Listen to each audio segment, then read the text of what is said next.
We choose the one that suits us and suit his release and suit the request and the freedom of Biafra people. We will choose those messages that seek the protection of our land. We will protect our land, our women, our children against the invasion and the killings that the Nigeria government have sponsored for years. Our leader said today, we are going to protect our land. And we are going to defend our land. And that we will continue to do. I want to inform Biafrans today that our land can never know peace. For as long as the military controlled by Boko Haram is in our land, burning villages, burning houses, ethnic cleansing our people, killing our children and our elderly men, Biafra land can never know peace, and Nigeria can never know peace.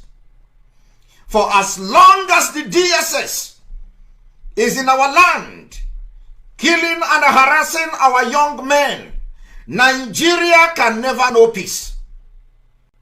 For as long as the presence of military and there is a military siege in Biafra territory, I am declaring today, Nigeria can never know peace. In order for this peace to come, these killers in our land must live.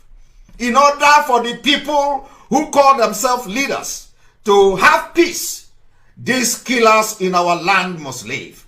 Because they are the issue. They are the cause of the insecurity. They are the reason why you are looking for peace. So you cannot be sponsoring killing in our land and you are shouting for peace at the same time.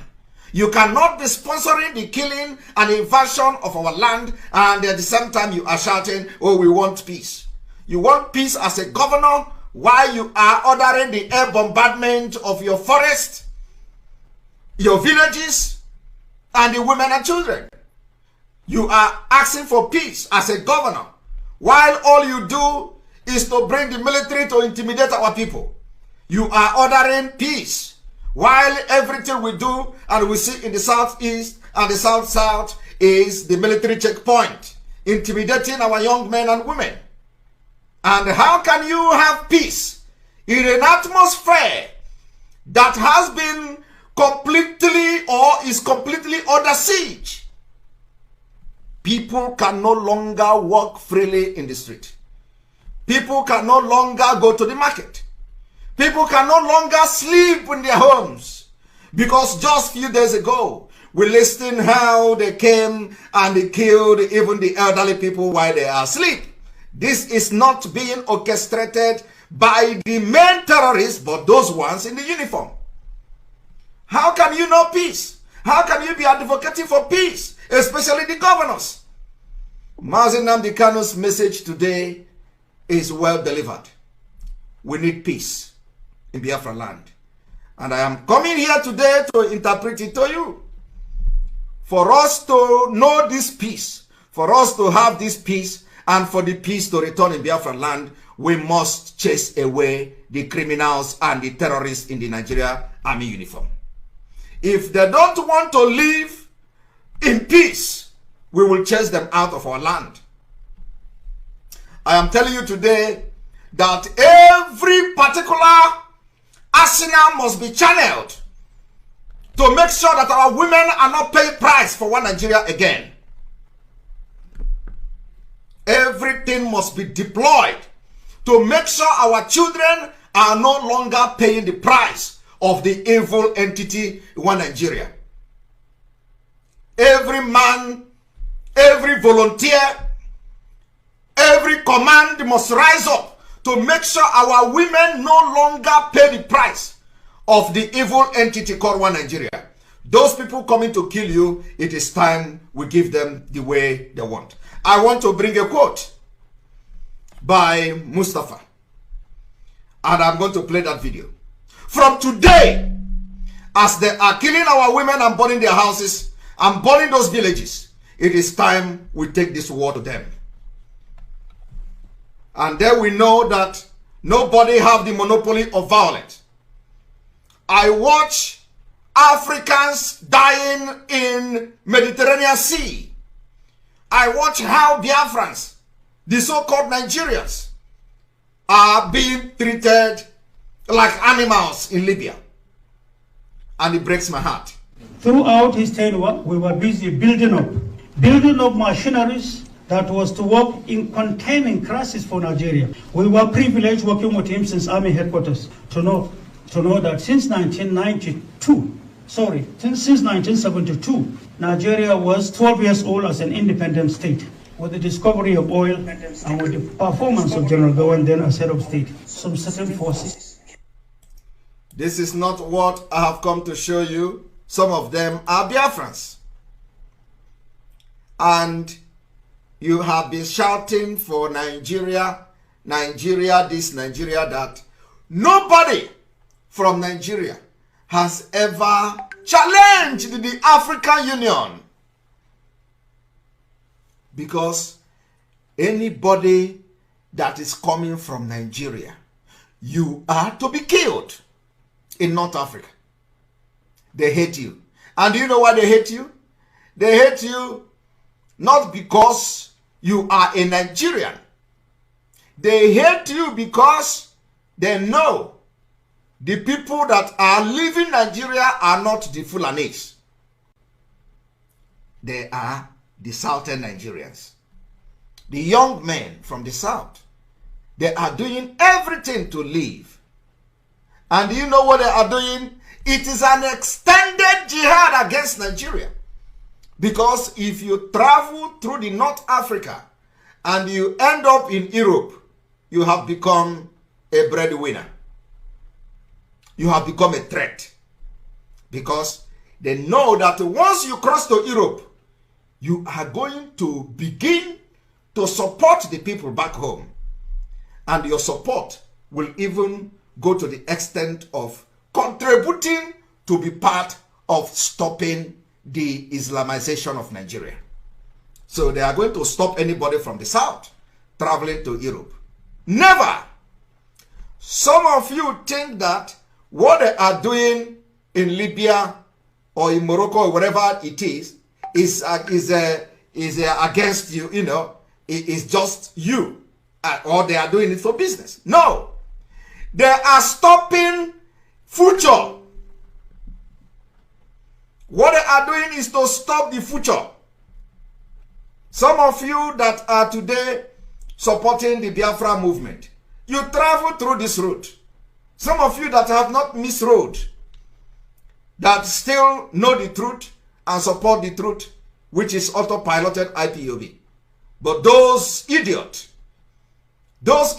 who have forgotten how they enter Europe, instead of them to contribute positively and follow the path to the liberation of Biafra, they hate people who are fighting for them, and they say, no, you came yesterday. You can never, instead of you to get Biafra, I will kill myself. Instead of this person to be the one to get Biafra, you are going to kill yourself. And Biafra will still come. So what I'm trying to say is that some of you who went to Europe, traveled to Europe through this route, the reason you are here is for a purpose. Some of the people that are stopping other people from entering Europe, when they know that you are from Nigeria, is because they know when you go to Europe, you are going to contribute to the halting and the stopping the Islamization of Nigeria. Because you are going to be contributing to whatever your people will be doing in the south to stop the advancement of the terrorists. So the Northern Africa, which are mostly the Islamic people, they want to stop you from traveling. And that is the reason. If they catch Fulani like this, they will treat them like brothers. They speak the same language. They have the same culture. The same religion. Everything the same. So when they go there, they will speak the Arabic. They will speak the Arabic and that's it. That is the end. They will tell them, go this way. If you doubt me, ask those who have gone through Libya and they can speak Arabic. Once you speak Arabic with them, that is your they will treat you like a king. They will just say, oh, you speak Arabic, you this way. Communicate with them in Arabic. That is the end. What does that tell you? It tells you that it is called an extended jihad against the southern Nigeria. So they stop you anywhere you go in North Africa. Because if they allow you to cross, you will become a threat. You don't know this before. I am telling you today for the very first time. You become a threat. So for that reason, we are going to also show you another one. Maybe I will have to show this video again. You want to tell people that, oh, in my country, you commit this crime and you go free. These are the people that will liberate your future. But look at them.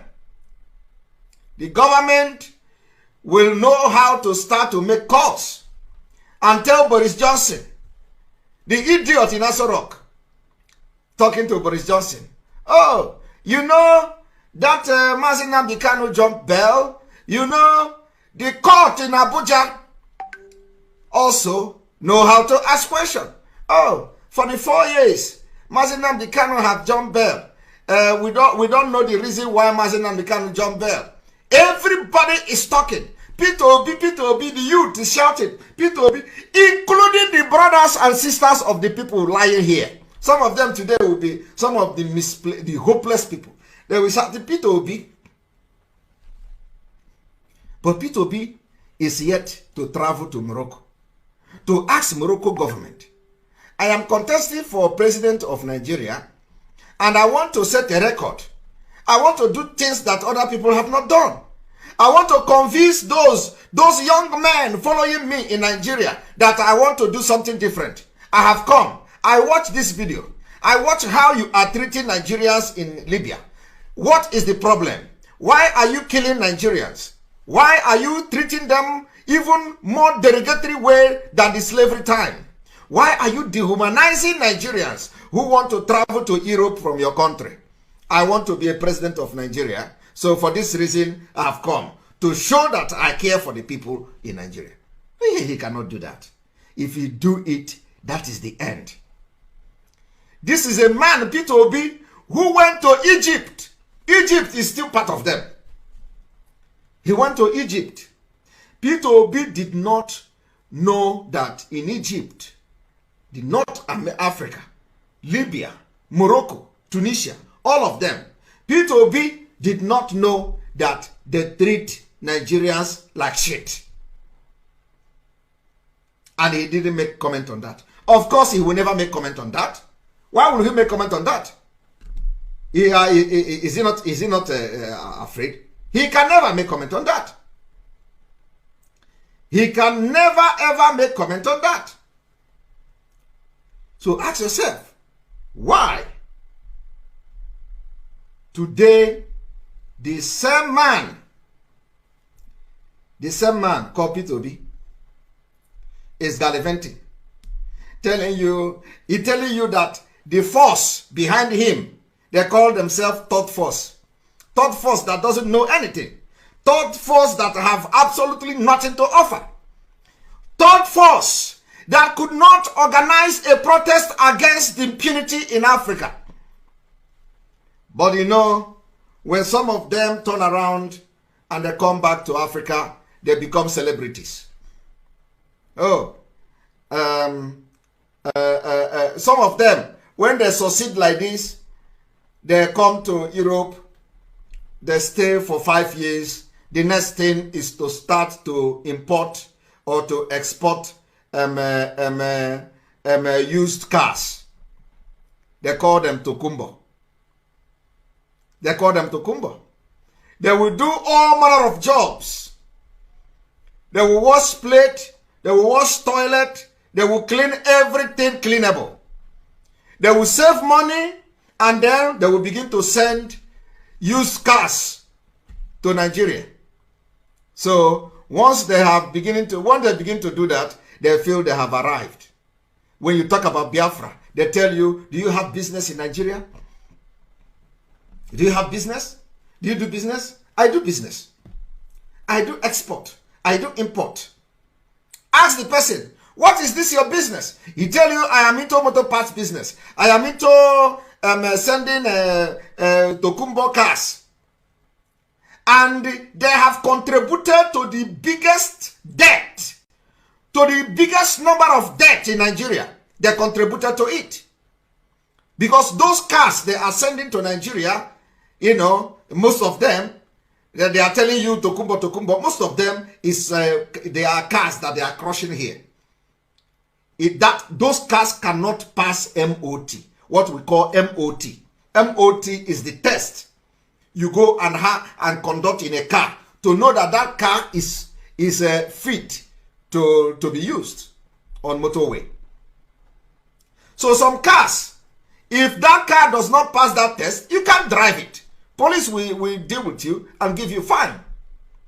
But what do? They bundle, they go and they, you know, look for those cars and send it to Nigeria. And this is the reason some of them are not supporting Biafra. Because they believe they have now found a business. A business that is endangering the life of people in Nigeria. It's a business to them. But people are dying. When some of those cars that cannot pass MOT in Europe, when they go to Nigeria, they will have accident. Immediately they have accident, bam, everybody inside it will be declared dead. Because the body of the car cannot stand, you know, collision. And this is one of the reasons some of them are not supporting Biafra. Because they tell you, do you have business in Nigeria? And their business is killing people. Indirectly. Because those cars don't pass the MOT test in Europe and America. They take it to Africa, third world country, endangering the life of our people. And when they make those money, it is not even guaranteed. I am saying this, I know it is going to hurt a lot of people. Because many people are into this business. And some of them are very genuinely supporting Biafra. But I'm just telling you, some of those who, when you talk, they say, you know, I have business in Nigeria, so I don't want to support Biafra because of my business. And their business is this thing I'm explaining now to you. We are not going to, Biafra will manufacture car. We don't need to, we already manufacturing car in Biafra land. So you don't need to go, the businesses you want to do, there will be a lot of businesses and job. You don't need to come to Europe to take or adulterated cars and the rejected cars to endanger the life of our people in Biafra land. We cannot allow that. You are going to have job. But let it not be the reason.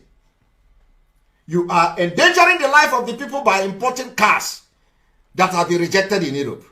At the same time, you are also endangering the life of the Biafra people for not supporting the Biafra just because of the same another crime you are committing by bringing cars that are no longer, you know, usable.